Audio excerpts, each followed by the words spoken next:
Espíritu Santo. Dice así la letra. Con Él está el brazo de carne, mas con nosotros está Jehová nuestro Dios para ayudarnos y pelear nuestras batallas. Y el pueblo tuvo confianza en las palabras de Ezequías, rey de Judá. Tome su asiento porque ya hemos orado. Amén.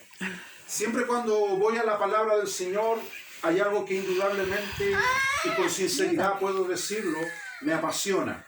Así sea que estemos en un lugar con pocas personas, o estemos en un templo con gente, o en la calle, o en un auditorio, habiendo un corazón penitente, habiendo un corazón realmente sediento de oír la palabra del Señor, usted y yo habemos de cumplir el mandato que Él nos ha entregado. Estamos viviendo un tiempo que sin duda se levantan muchas voces que pronostican, que auguran, que anuncian, pero nosotros no estamos en ninguna de esas posiciones. Nosotros no somos llamados primero a oír la voz del mundo y de los señores que gobiernan este mundo. Me he encontrado con muchas personas naufragando en incertidumbre, en miedos, en poca certeza de lo que Dios quiere decirle, en vez de poner oído a lo que la palabra del Señor dice. La Biblia habla de que Dios le entrega un mensaje al pueblo de Israel por medio de Ezequías. Y Ezequías tenía una convicción que hoy le falta al pueblo de Dios: saber distinguir el brazo de carne y el brazo de Dios. El brazo de carne es apoyarse en una persona, en una convicción, en un proyecto, en una idea, en un sueño, en un anhelo que no tiene el respaldo de Dios. ¿Cuántas veces nos hemos sentido defraudados? Nos hemos sentido desilusionados.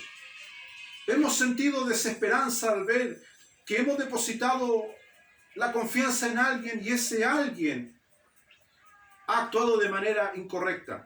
Nos ha lastimado, nos ha ofendido, nos ha defraudado. Ese es el brazo de carne. La pregunta que nosotros, a medida que avanzamos en el Evangelio y nos hace mirarnos a nosotros mismos, es por qué Dios entonces nos escoge y hace de nosotros instrumentos a pesar de nuestras fallas, a pesar de nuestros errores. Lo ideal, lo correcto, lo bíblico, lo sensato es de que nuestros errores con el tiempo vayan menguando, que no sean estorbo en la obra de Dios, que el cristiano sea con el tiempo de menos a más. Pero hoy nos encontramos con cristianos que han ido de más a menos, se han empequeñecido con el tiempo. La fe les ha bajado, su compromiso con las Escrituras ha menguado, su respeto a los principios bíblicos está a punto de desaparecer. Pasa que en Santiago y en muchos lugares me he encontrado con personas que, a raíz de que no se pueden congregar y con todo el movimiento social que está ocurriendo, personas se acercan y me dicen: puede ocurrir de que tal vez por diferentes circunstancias políticas o religiosas o sociales no nos podamos congregar en un tiempo más. Y yo le digo: pero ¿cómo te preocupas si tú nunca te has congregado? Hay gente que nunca se ha congregado y se preocupa por esas cosas. Tipos que son superficiales. ¿Y sabe por qué ocurre eso? Porque aman el culto, aman la liturgia, aman la estructura, la cáscara. Cuando nosotros a veces nos hemos olvidado lo que Dios dijo y lo advirtió por medio de los profetas, donde Él dijo solemnemente que Él lo habitaría en templos hechos de mano. Es honroso levantar un templo. De hecho, hay un templo que puede estar en pie aquí en esta ciudad gracias a la labor pastoral que con mucho sacrificio pude realizar. Y los hermanos que estuvieron en ese tiempo saben que es así. Amén. Pero ese templo no tiene mi nombre, no hay una placa que diga en honor a tal persona. Si los templos son edificados, si son embellecidos, si son para honra de Dios, bien. Los ángeles de Dios aplauden esa labor. Pero solamente Dios sabe cuántos templos se han levantado y se han adornado y se han embellecido para gloria del hombre. Son templos para el ego de la persona, no son templos para honrar a Dios. Por eso el rey dice: con Él está el brazo de carne. Hay muchas personas que tienen ese discernimiento. Pueden saber que tal persona emprende, pero no porque Dios lo ha bendecido. Que tal persona logra surgir, pero no porque es una persona honesta o íntegra. Eso lo vemos y en el mundo es muy común.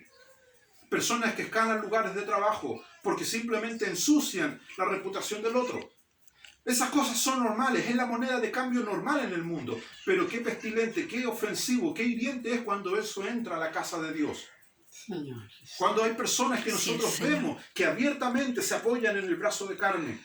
El rey Ezequías dice, con él está el brazo de carne, más con nosotros está Jehová nuestro Dios. Hay una diferencia, hermano, hay una diferencia enorme con el hombre que está con Dios y el hombre que no está con Dios está apoyado en el brazo de carne. ¿Y por qué Dios debiera estar con nosotros? ¿Por qué yo debiera estar con Dios? ¿Por qué debiera haber ese, como hablábamos ayer, ese enyugamiento, esa unión que nos une hacia nuestro Señor? El rey Ezequías dice, más con nosotros está Jehová nuestro Dios para ayudarnos, dice, y pelear nuestras batallas, ayudarnos. Métase eso en el corazón. Dios quiere ayudarnos. Amén. Gloria al Señor Jesús. Él es tu ayudador, escribía el rey David. La pregunta que yo me hago durante este tiempo, ¿la gente ha sentido esa ayuda de Dios?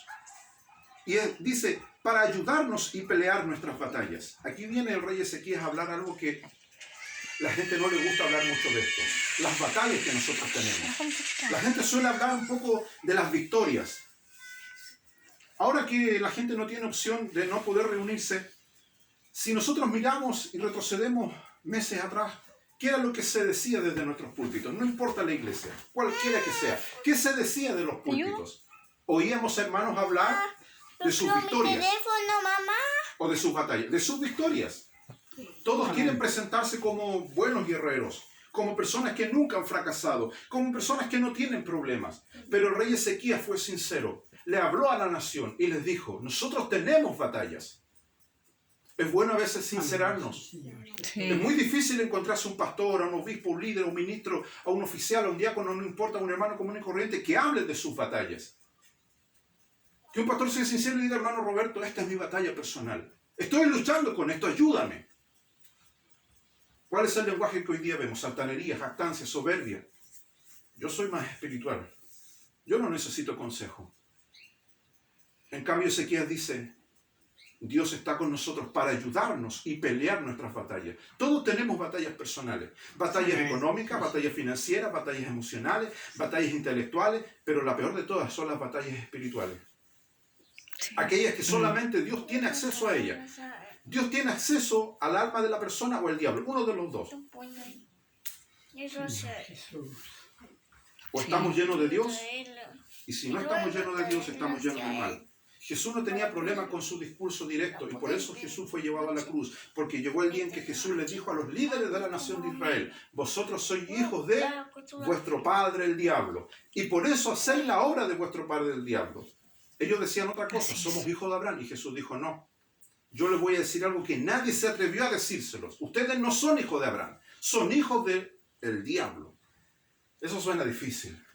Suena difícil decirle eso a uno de nuestros parientes que está lejos de Dios. Pero es mejor decirle las cosas. Nos gusta decirle que Dios es misericordioso, sí. Dios es el que ejecuta la misericordia en la vida de las personas. Pero siempre la misericordia se lleva con la verdad. La Biblia dice que el pecado se corrige con misericordia y verdad. No puede sacarse la verdad de la misericordia. Porque si se aplica misericordia sin verdad, no es un juicio correcto. Entonces, el rey Ezequías dice que Dios está con nosotros para ayudarnos y pelear nuestras batallas. Amén, así es. Así es, Una de las amén. características de Dios es que a Dios le gusta pelear. No es que le guste la pelea, ni que busque la pelea, no, sino que le gusta pelear. Sabe pelear. Sí, amén. Sabe, como hablábamos ayer, aquí, en la cena, Él puede abrir los cerrojos que no tienen llave. Así es. Las situaciones Señor. más difíciles. Él sabe cómo abrirlas, cómo abrirse paso en esas situaciones difíciles. Dice que con Él está el brazo de carne, más con nosotros está Jehová nuestro Dios para ayudarnos y pelear nuestras batallas. ¿Cuál es el resultado de hablar con esta sinceridad al pueblo, a la familia y decirle, tenemos batalla? Esta es nuestra situación. No podemos mirar para otro lado y decir que no. Esta es nuestra batalla. A las personas siempre le aconsejo, tienen que hablar con sinceridad de sus problemas. Sea a nivel familiar, a nivel iglesia, lo que sea. Es decir, esta es nuestra batalla. Este es el conflicto en el cual nosotros nos encontramos. ¿Qué es una batalla? Es el enfrentamiento de dos ejércitos. Y lo peor de una batalla es que uno de ellos va a salir vivo y uno va a salir en un cajón. Y no nos percatamos de que estamos en una batalla. Y si nosotros no sabemos enfrentar esa batalla, O el diablo nos mata o nosotros somos vencedores. Pero empate no hay. Así En los es. Amén. deportes existe el empate, pero en el tema espiritual no hay empate. Existe o la derrota o la victoria. Y el rey Ezequías dijo, nosotros tenemos batalla, pero nos hemos dado cuenta de que no nos vamos a apoyar en el brazo de carne. Para eso está Dios con nosotros. Y Él va a pelear nuestras batallas. Amén. O sea, lo que el rey Así es, Ezequías estaba amén. diciendo, démosle paso a Dios. Eso suena muy lindo. En todas las iglesias se proclama y se anuncia de que Dios toma el control. Pero muchas veces eso es algo litúrgico, eso es algo de externo, de la boca para afuera. En el fondo, el hombre se adueña muchas veces de lo que Dios ha instaurado como propiedad de él. Así es. Y debemos pedirle a Dios discernimiento porque en el último tiempo la Biblia dice que se levantarán hombres amadores de sí mismos, que arrastrarán, dice, gente tras sí. Las ovejas de Él dice que oyen su voz, pero también en este último tiempo de confusión se levantarán personas que tendrán la capacidad sutil de hacer discípulos tras sí. Y el apóstol vaticina un futuro oscuro donde dice, en 2 de Timoteo, si no me equivoco, Tesalonicense, creo que es Timoteo, donde Pablo le dice a su consiervo que en el último tiempo dice, habrá espíritu de error y doctrina de demonios. O sea, esta gente se va a ver potenciada por esto. Y eso lo hemos visto. Cómo la gente, los maestros del engaño, tienen una labia, tienen un poder de envolvimiento tan grande. Eso lo vemos los jóvenes. La segunda, tercera generación de cristianos, en muchos lugares he visto que son muy intelectuales. Aquí en el sur, a pesar de que sus padres, muchos de ellos fueron pioneros en el Evangelio, muchos de ellos que ya han partido con el Señor, sus hijos y los hijos de ellos, los nietos, sobrinos, muchos de ellos hoy simplemente desconocen al Dios a quienes sirvieron sus parientes. Por eso en el Antiguo Testamento dice, el Dios de Abraham, el Dios de Isaac y el Dios de Jacob. Era una línea familiar. Abraham, padre de Isaac, Isaac, padre de Jacob. Padre, hijo y nieto. Entonces, ¿en qué dirección debemos orar? Que nuestros hijos, nuestros pequeños, todo ello puedan reconocer que el Dios que nosotros servimos no es un fetiche, no es un amuleto, no es una especie del genio de la lámpara a quien recurrimos cuando nos encontramos en aflicción, no, sino que Él realmente es quien ha dirigido nuestra vida hasta este punto de la historia. Amén. Y que Dios tiene el control de todo y que pelea nuestras batallas. ¿Por qué el rey Así es. Ezequías dice Amén. eso? Porque él siendo rey, la gente venía a buscar soluciones con él. El rey tiene la solución a todo. El rey maneja el dinero, maneja la comida del reino, todo. Entonces el rey dijo, no, yo puedo ser rey, pero hay cosas que yo no puedo hacer. Y dijo, Dios va a intervenir, Él va a pelear nuestras batallas. Necesitamos hombres como el rey Ezequías, que a pesar de su cargo, de sus distinciones, de su honra, sepan darle a Dios el lugar que Él debe tener, que es pelear las batallas. Así es. Ahora, Amén.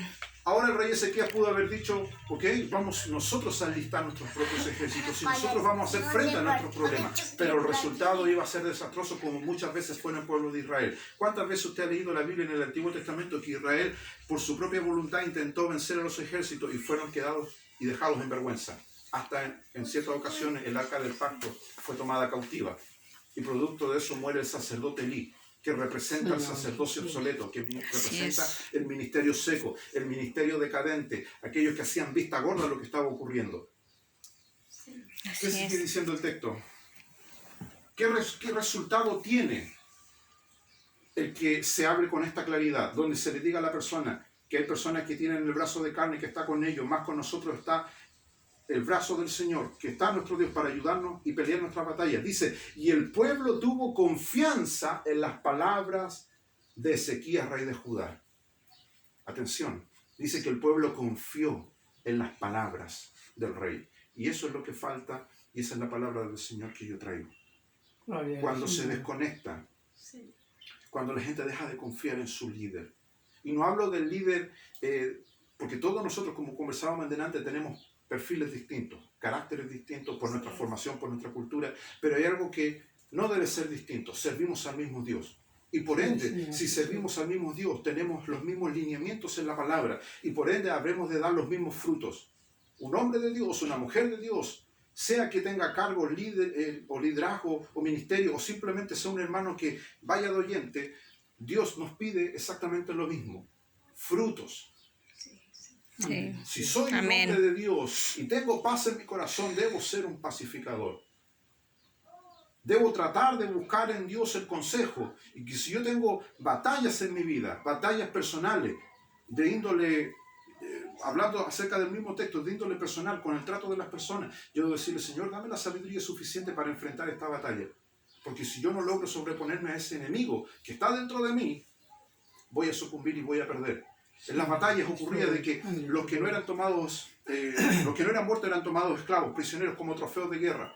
Hay mucha gente sirviendo en las iglesias, pero hay áreas de su vida que han perdido esa batalla y el diablo los ha tomado presos, cautivos y los tiene ahí. Isaías dice que a sus presos nunca les abrió la cárcel.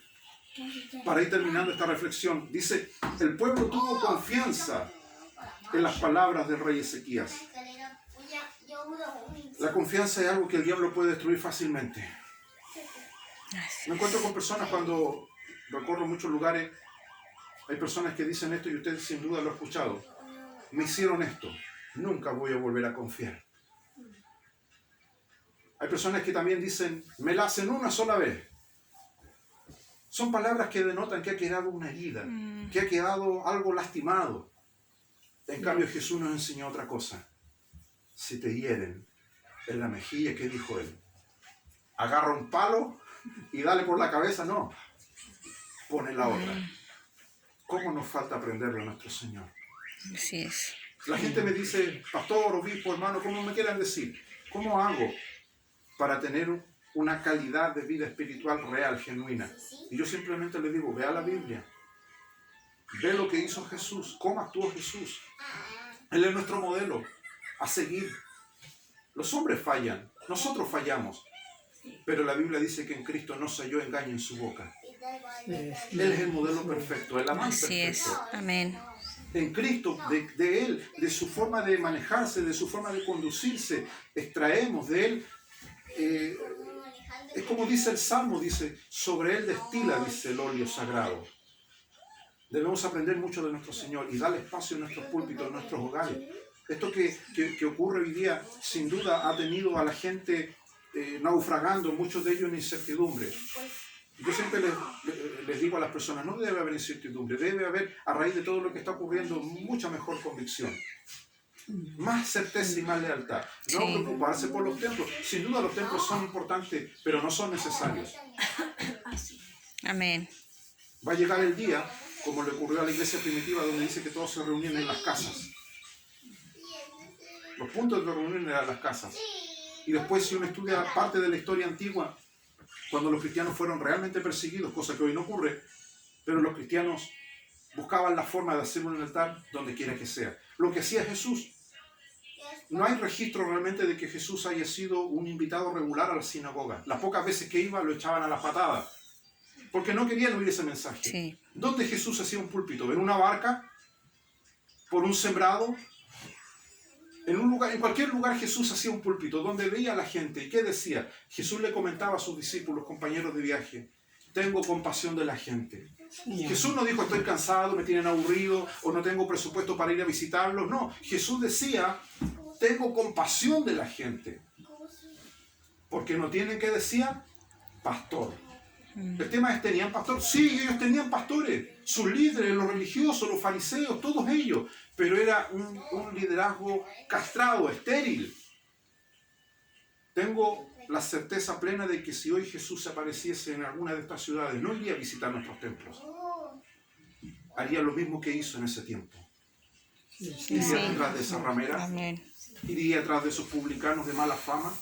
Iría donde un Zaqueo que tenía fama de ladrón. Sobre ellos iría.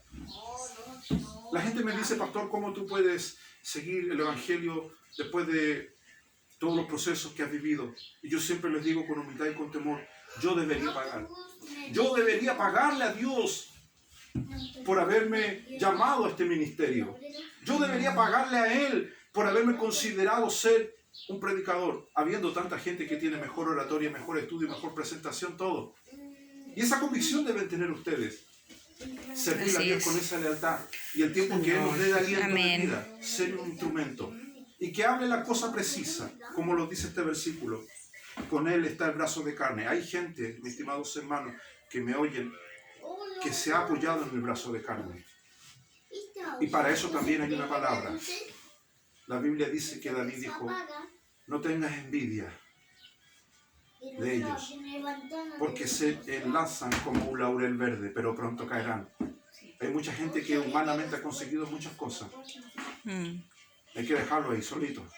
En cambio es mejor. La Biblia dice, hay un proverbio hermoso donde dice, es mejor comer legumbres en paz que en una casa donde hay buey engordado, donde hay contienda y discordia. A veces el cristiano se olvida que es mejor tener poco con bendición de Dios que abundancia donde hay turbación. Y ese espíritu hoy día, ahora que la iglesia ha entrado en un sopor, en un reposo, se ha notado más. Se ha notado más. Si antes la gente a duras penas iba sin compromiso al templo, a la parroquia, a la catedral o al punto de encuentro, como se le quiera llamar, y hoy día que simplemente no se puede ir por las razones que estamos viviendo. La pregunta que yo me hago a esas personas, ¿tenían un altar en su hogar? ¿Tenían un punto de encuentro con Dios en su intimidad? Así es, ¿O se hacían los vivos simplemente en una pantalla? Por eso sé que esto me ha dado a mí mucho material de reflexión, que hay mucha gente que ama la liturgia, ama la parte externa de la religión o del culto que el hombre ha inventado, pero la relación íntima, lo que David habla en uno de sus salmos donde dice la relación íntima, la comunión íntima de Jehová es con los que le temen, eso está vigente, está fresco. Es difícil en el caso de muchas personas. ¿Por qué? Porque la Biblia dice que el pueblo tuvo confianza en las palabras de Ezequías. Aunque eran palabras de Ezequías, eran convicciones que Dios había puesto en ese rey. ¿Cuál era la convicción del rey Ezequías? Tenemos batallas personales, pero vamos a pedirle a Dios que Él pelee esas batallas por nosotros. Así es, Esa es la amén. palabra que le traigo. Amén. Podamos orar y decirle, Señor, yo quiero que tú intervengas en el proceso familiar que yo estoy viviendo. Quiero que tú tomes el control, el señorío y el dominio y hagas con nosotros Señor, lo que tengas que hacer. ¿Qué le parece si nos ponemos de pie amén. y tenemos un momento de oración? Gloria a Jesús. Le vamos a